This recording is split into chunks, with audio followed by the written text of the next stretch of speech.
నమస్తే. ఇన్నాళ్ళు నన్ను సపోర్ట్ చేస్తూ, ఎంకరేజ్ చేస్తూ మీ ప్రేమని నాకు అందిస్తున్న ప్రతి ఒక్కరికి కృతజ్ఞతలు. అలాగే ఈ వీడియో కూడా ఖచ్చితంగా మీకు ఉపయోగపడుతుంది. లైక్, షేర్ అండ్ సబ్స్క్రైబ్ చేసి మీ సపోర్ట్‌ని నాకు అందించండి. అలాగే ఈ వీడియో పట్ల మీకున్న అభిప్రాయాన్ని కామెంట్ సెక్షన్‌లో కామెంట్ చేసి తెలియజేయండి. ఇప్పుడు వీడియోని చూద్దాం.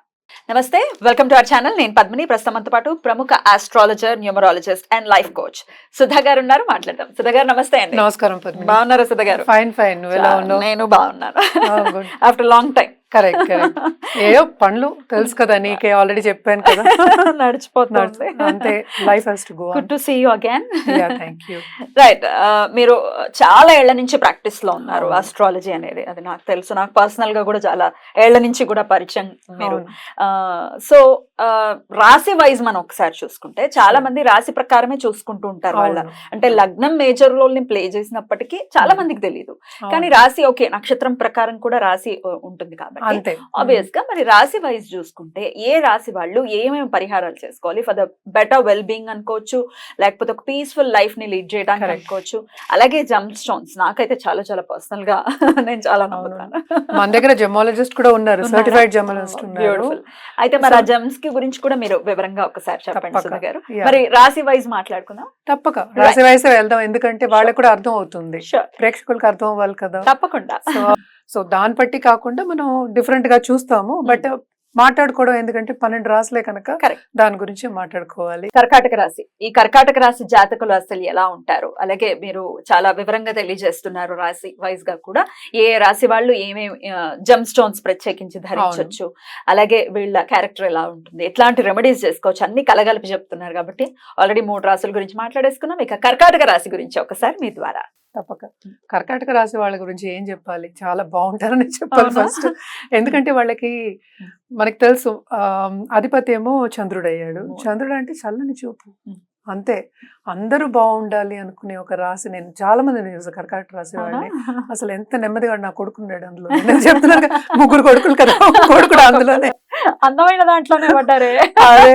సో ఏంటంటే వీళ్ళకి ఇల్లుని చక్కదిద్దుకోవాలి, ఇంట్లో బాగుండాలి, అండ్ ఆల్సో అలాగే కుకింగ్, ఫుడ్, ఇలాంటి బిజినెస్లు అన్ని సూట్ అవుతాయి. వాళ్ళకి నచ్చుతుంది కూడా యాక్చువల్ గాను.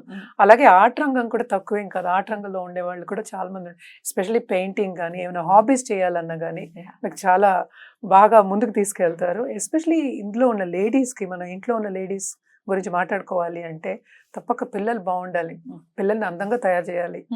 అలా మనం బయటికి తీసుకెళ్ళి అందంగా చూపించుకోవాలి, మన అందంగా చూపించుకోవాలి, మనం అందంగా ఉండాలి అంటే దాని మీద ధ్యాస పెడతారు. అపియరెన్స్ ఉండాలి, అట్ ద సేమ్ టైం ఇల్లు బాగుండాలి, నా ఇల్లు కూడా బాగుండాలి. అంటే ఏంటి, డెకరేటివ్ ఒక మెంటాలిటీ ఉంటుంది. ఆర్టిస్టిక్ గా ఉంటారా? Very artistic to a certain extent అని అనుకుందాము. కానీ ఏంటంటే వెరీ పర్టికులర్. అదొకటి ఆన్ ద ఫ్లిప్ సైడ్ మనం చెప్పుకోవాలి అంటే చాలా పర్టికులర్ గా ఉంటారు. నాకు ఇదే అంటే ఇది, సో అలా పర్టికులర్ గా కూడా ఉంటారు అనమాట. కానీ తల్లి అంటే చాలా ప్రీతి ఎక్కువ ఉంటుంది వీళ్ళకి. నేను అది చూసి అటాచ్మెంట్, ఆడ అవ్వచ్చు, మగ అవ్వచ్చు, unless until there is something different in the horoscope, అది మాత్రం ఉంటుంది. అండ్ ఆల్సో ఏంటి, చల్లని చూపు అన్నాను కదా, ఆ చల్లని చూపు మనకి తప్పక కావాలి, ఎందుకంటే అన్నీ కావాలి కదా లైఫ్లో. సో ఆ క్లోజ్నెస్ అనేది, ఆ రిలేషన్షిప్ అనేది మెయింటైన్ చేస్తూ ఉంటారు, విచ్ ఐ హావ్ సీన్ చాలా మంది. ఆశ్లేష ఇందులోనే వస్తుంది కదా, కానీ ఏంటంటే మళ్ళా బుద్ధుడు అధిపతి డిఫరెంట్ ఉంటుంది కొంచెం, పునర్వసు వస్తుంది మళ్ళా, సో పుష్యమే ఉంటుంది, శని స్టార్, సో ఇవన్నీ ఉంటాయి కనుక సో ఒక్కొక్క స్టార్కి డిఫరెంట్గా ఉంటుంది. కానీ జనరల్గా మనం మాట్లాడుకుంటున్నాం కనుక దీనికి పర్ల్ ఇస్తాం. అంటే ఏంటి, బటన్ పర్ల్. నేను నీటి ముత్యం అంట. నీటి ముత్యం ఎలా ఉంటుంది అసలు, తెల్లగా కాదు, లైట్ గోల్డెన్ కలర్ లో ఉంటుంది, చాలా బాగుంటుంది చూడ్డానికి. సో చాలా మందికి ఇచ్చున్నా. అలాగే మనకి మూన్ నీచ పడుతుంది ఎక్కడ, మనకి స్కార్పియోలో. సో నీచ పడినప్పుడు మన బ్లాక్ పర్ల్ అనేది ఇవ్వడం జరుగుతుంది. సో ఇది నీచ పడినప్పుడు కూడా ఇస్తారా మీరు? కొంతమంది చెప్పేది ఏంటంటే ఒకవేళ నీచంలో ఉంటే పెట్టుకోకూడదు, ఇంకా నీచమైనటువంటి ఫలితాలు వస్తాయి, అది అందుకనే కదా రివర్స్ ఇస్తాం. We are not giving the white one, we are giving the black one. So it all depends whether it's a benefic or a malefic. దాన్ని బట్టి మనం జాతకాన్ని ఏమో బ్యాలెన్స్ చేసుకోవడం. ఏదైనా సరే అందరికీ చెప్పేది అదే, ఉన్నది అంతే, మనం దాన్ని చేంజ్ చేయలేము. ఎలా బ్యాలెన్స్ చేసుకోవాలి, ఎలా ముందుకు వెళ్ళాలి.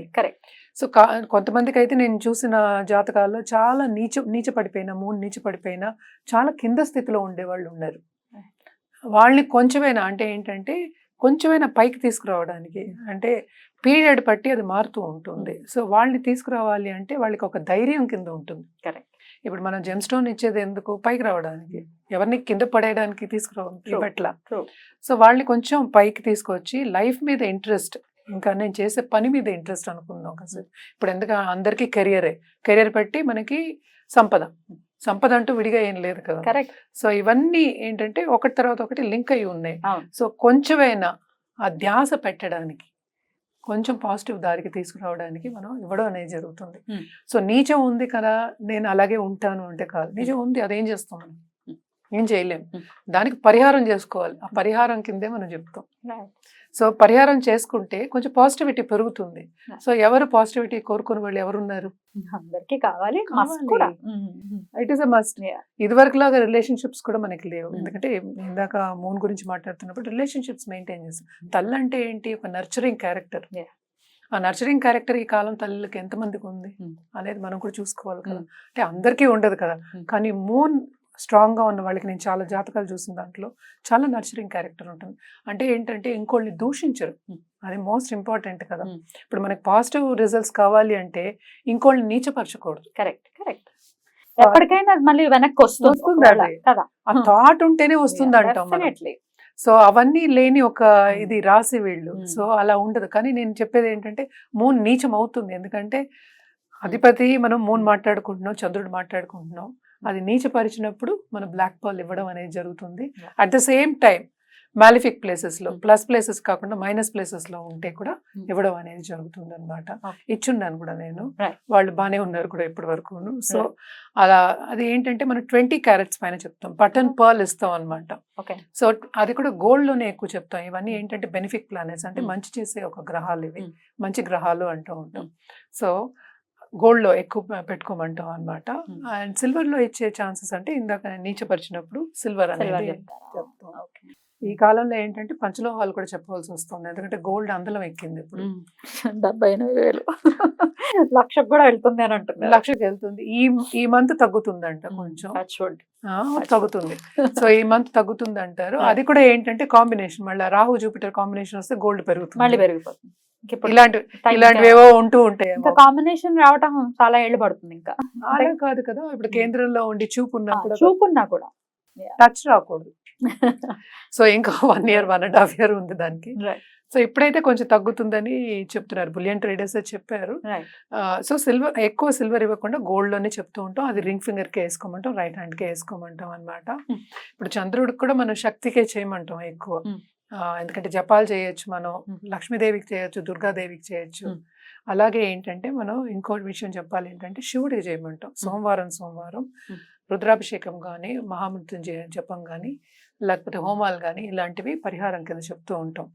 చాలా మందికి ఈ కాలంలో చెప్పడం ఏంటంటే, చాలా మందికి మాకు టైం లేదు, మేమేమో రాత్రి పని చేస్తున్నాం, పొద్దున పని చేస్తున్నాం, తెల్లారగడ పని చేస్తున్నాం అంటే వినండి బాబు కొంచెం అని చెప్తూ ఉంటాం అనమాట. అట్లీస్ట్ వినండి, it will give you positive అవుతాయి.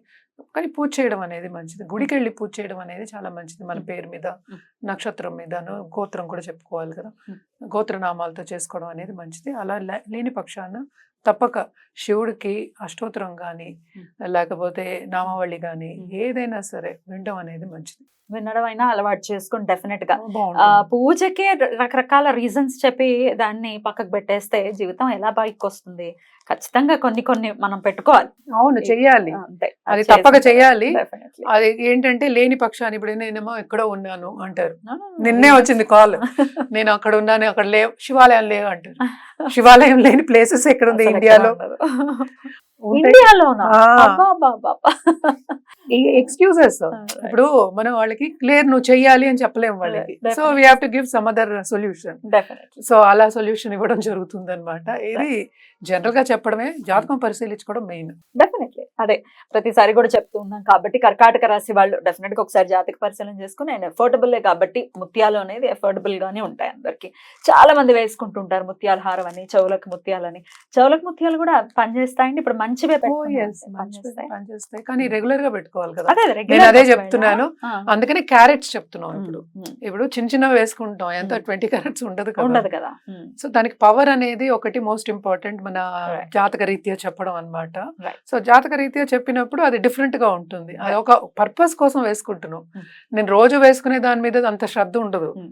పర్పస్ వేసుకున్న వేసుకున్నప్పుడు దాని మీద వేరేలా ఉంటుంది. అవును. శ్రద్ధ ఉంటుంది. Right. అది కూడా పూజలో పెట్టి వేసుకోవడమా లేకపోతే మంత్రించి వేసుకోవడమా Mm. ఇవన్నీ చెప్పడం అనేది జరుగుతుంది కనుక అది డిఫరెంట్. Right. ఒక డిఫరెంట్ థింకింగ్ థాట్ డిఫరెంట్ గా ఉంటుంది అది.